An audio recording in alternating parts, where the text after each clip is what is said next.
how do you guys start up your machine? So turn it on, come over. I have them preset, so I'm going to do PLA hold, which is the normal 200 degrees. As you can see, wait for it to get the temperature in console. So you just started it up, you home. Let the machine go home. That's the modification. I said, see how it goes back there? Yeah, I have to cut out that hole in this U-pie. There, we're home. I need to unload my filament, so still with that 200. And I'm doing it with PLA, so 200 is fine. We can access it two different ways too.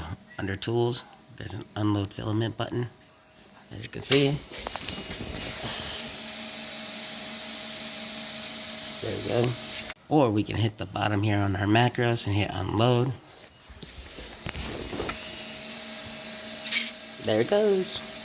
About 6 minutes later, we finally stabilized at 60. You can see we have a little bit of filament underneath there, so what I'm going to do is I'm going to move my Z a little bit upper to 100.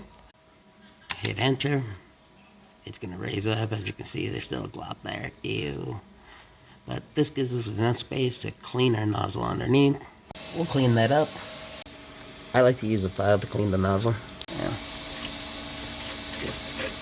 There we go, just enough. I'm gonna go a little bit higher to 250. It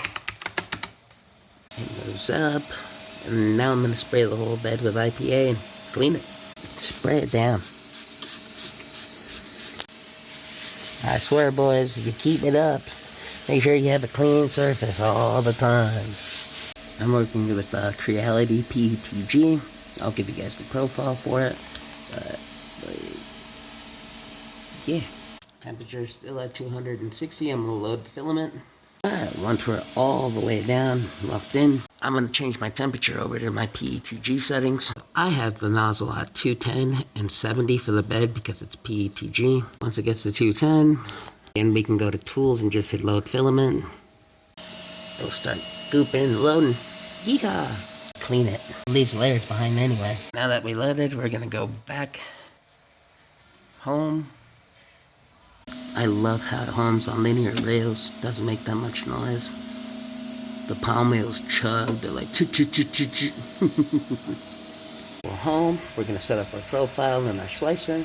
We'll do the slicer profile in part 2.